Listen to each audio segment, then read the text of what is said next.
मोला सुनता सुमतले सुविचार चाही जी। मोला सुनता सुमतले सुविचार चाही जी। ए माटी के जतन करैया, ए समाज ल बने गढ़ैया, धरती के रखवार चाही जी। माटी के रखवार चाही जी। मोला सुनता सुमतले सुविचार चाही जी। मोला सुनता सुमतले सुविचार चाही जी। ए माटी के जतन करैया, ए समाज ल बने गढ़ैया, धरती के रखवार चाही जी। माटी के रखवार चाही जी।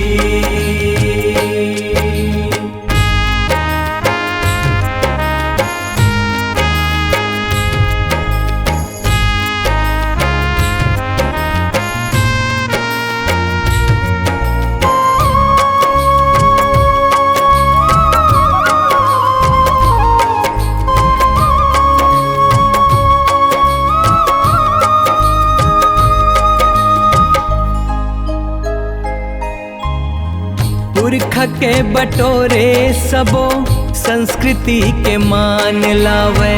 छरियाए माटीला गढ़ के सुघर पहचान लावे।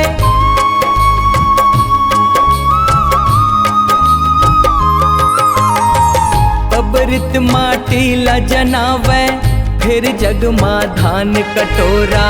धरती माँ के महिमा गावे, बैठार के आरुग चौरा। मोला ऐसन मित मितवा हितवार चाही जी। मोला ऐसन मित मितवा हितवार चाही जी। ए माटी के जतन करैया, ए समाज ल बने गढ़ैया, धरती के रखवार चाही जी। माटी के रखवार चाही जी।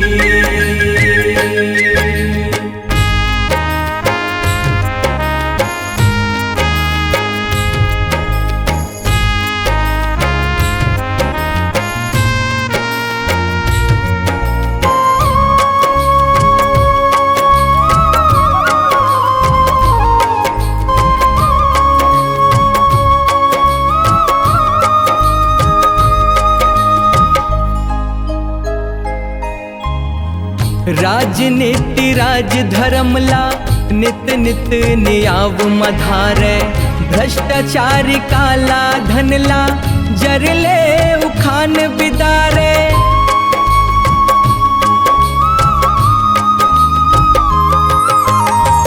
देश के सेवा पर हित जिंदगी के सांस खपत ले।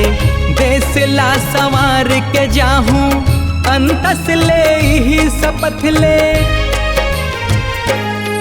मोला ऐसन राज प्रजा सरकार चाही जी। मोला ऐसन राज प्रजा सरकार चाही जी। ए माटी के जतन करैया, ए समाज ल बने गढ़ैया, धरती के रखवार चाही जी। माटी के रखवार चाही जी।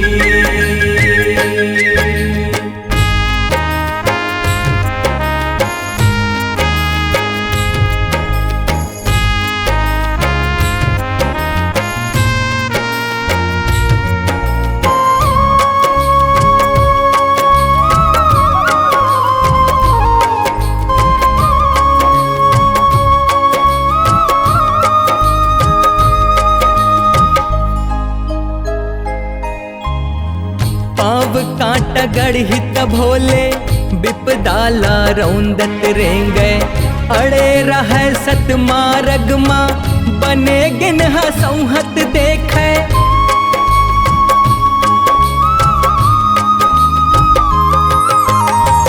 धर्म और करम ला माने, पुरुषार्थ करे करावे, दाई ददा सत सियान के मान करके गर्भ लपावे।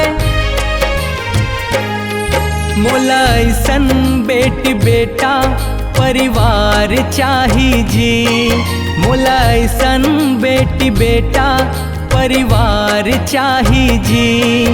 ए माटी के जतन करैया, ए समाज ल बने गढ़ैया, धरती के रखवार चाही जी। माटी के रखवार चाही जी। मोला सुनता सुमतले सुविचार चाही जी, मोला सुनता सुमतले सुविचार चाही जी। ए माटी के जतन करैया, ए समाज ल बने गढ़ैया, धरती के रखवार चाही जी। माटी के रखवार चाही जी।